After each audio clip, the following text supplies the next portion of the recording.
কালের কণ্ঠে নিয়মিত আয়োজন জনতার কণ্ঠে স্বাগত জানাচ্ছি আমি সাইদুর রহমান। অন্তর্বর্তীকালীন সরকারের প্রধান উপদেষ্টা ডক্টর মোহাম্মদ ইউনূস পদত্যাগের আগ্রহ প্রকাশ করলে রাজনৈতিক অঙ্গনে শুরু হয় উদ্বেগ আর উৎকণ্ঠা। বিমানের ককপিট থেকে শুরু করে চায়ের দোকান পর্যন্ত কথাবার্তা হচ্ছে অন্তর্বর্তীকালীন সরকারের প্রধানকে নিয়ে।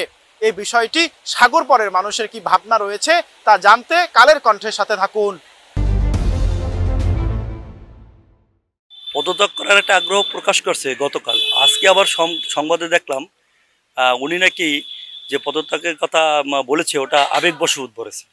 অর্থাৎ স্বৈরাচার সরকার পতনের পর যে রাজনৈতিক দলগুলা এখন বাংলাদেশে রাজনৈতিক তাদের প্ল্যাটফর্ম হলে একটাই নির্বাচন। বিশেষ করে বড় দল বিএনপি তারা নির্বাচন চায়, ছোটোখাটো কিছু দল আছে তারা নির্বাচনমুখী না। এখন সাধারণ মানুষ এবং এদেশের মানুষ চায় একটা নির্বাচিত সরকার ছাড়া দেশের উন্নতি সম্ভব না, এটা আপনারা জানেন। সেক্ষেত্রে দ্রুত একটা নির্বাচন চাই এবং নির্বাচনটা এই সরকার থেকে আগামী 6 মাস মানে ডিসেম্বরের ভিতরে একটা নির্বাচন হইলে 26-এর প্রথম থেকে আমরা নির্বাচিত সরকার পাবো এই দেশে।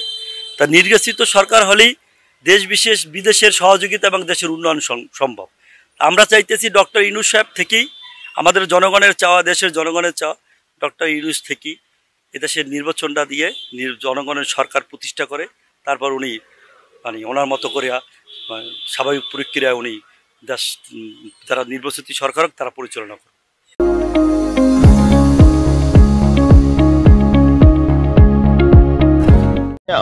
ইন্টেরিয়াম সরকার অথবা ইউনূস সরকার প্রধান আর উনি পদত্যাগ করতে চাচ্ছেন। আপনি সাধারণ মানুষ হিসেবে কি চান? ওনাকে পদত্যাগ চান না ওনার একটা আরো সংস্কারের সময় চান? আমি আসলে বলতে চাচ্ছি যে সে আমাদের বাংলাদেশের খুব গর্বের একজন মানুষ, সে একজন নোবেল জয়ী মানুষ। অবশ্যই তারে সংস্কার করার জন্য বলবো এবং তার যে সমস্যাগুলো ঠিক আছে সবাইরে ক্ষমার দৃষ্টিতে দেখতে বলবো এবং তারে যেন সুযোগ দেওয়া হয় এই কথাই বলবো। আর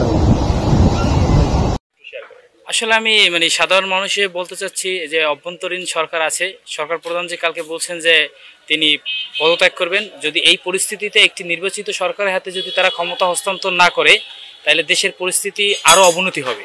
5 তারিখের পরবর্তী যে পরিস্থিতি ছিল বা তার আগে যে পরিস্থিতি ছিল তার চেয়েও সাধারণ মানুষের ভোগান্তি অনেক গুণে বেড়ে যাবে। তাই আমি মনে করি যেন অভ্যন্তরীণ সরকার তিনি পদত্যাগ না করে তিনি একটি সুষ্ঠু নির্বাচনের মাধ্যমে, অবাধ সুষ্ঠু নিরপেক্ষ নির্বাচনের মাধ্যমে একটি নির্বাচিত সরকার হাতে যেন ক্ষমতা হস্তান্তর করে, যাতে দেশের সার্বিক উন্নয়নের পরিস্থিতি আরও সুন্দরভাবে দেশে এগিয়ে যেতে পারে। আসলে ডক্টর ইউনূস ওয়ার্ল্ড সেলিব্রিটি একটা মানুষ। উনি 5ই আগস্টের পরে বাংলাদেশের ক্ষমতা ওনার কাছে গেছে যে কোনোভাবেই, এবং উনি বা দেশ এই মুহূর্তে 5ই আগস্টের পর থেকে খুব ভালোভাবেই চালাইতেছে আমার মনে হয়। তো সেই ক্ষেত্রে উনি যদি এই মুহূর্তে দেশে এই পদত্যাগ করে চলে যান তাইলে ওনার যে সেলিব্রিটি, ওনার যে সম্মান, এই সম্মানের ক্ষেত্রে একটু অসুবিধাই দেখা যাচ্ছে মনে হয় আমার কাছে।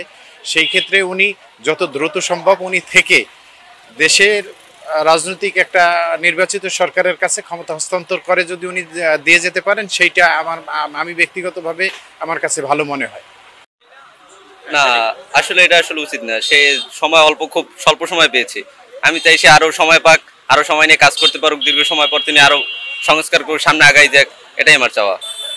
হচ্ছে বর্তমান অন্তর্বর্তীকালীন সরকারের যে প্রধান উপদেষ্টা ডক্টর মোহাম্মদ ইউনূস সাহেব, উনি যেহেতু ক্ষমতায় যে কোনোভাবেই বসছেন, তো সেক্ষেত্রে দেশটাকে একটা মধ্য অবস্থায় রেখে উনি যদি পদত্যাগ করেন তাহলে দেশটা আরও স্থিতিশীল হবে না, স্থির থাকবে না দেশটা। উনি একটা পর্যায়ে নিয়ে সেটা নির্বাচনের মাধ্যমে হোক অথবা উনি আরও 5 বছর ক্ষমতায় থাকুক অথবা একটা নির্বাচন দিয়ে যে কোনো একটা ভালো দলের কাছে যদি দেশটাকে পরিচালনার দায়িত্ব দিয়ে যদি যান তাহলে আমি মনে করি জনগণ সুষ্ঠুভাবে পরিচালিত হবে, দেশটা ভালো চলবে।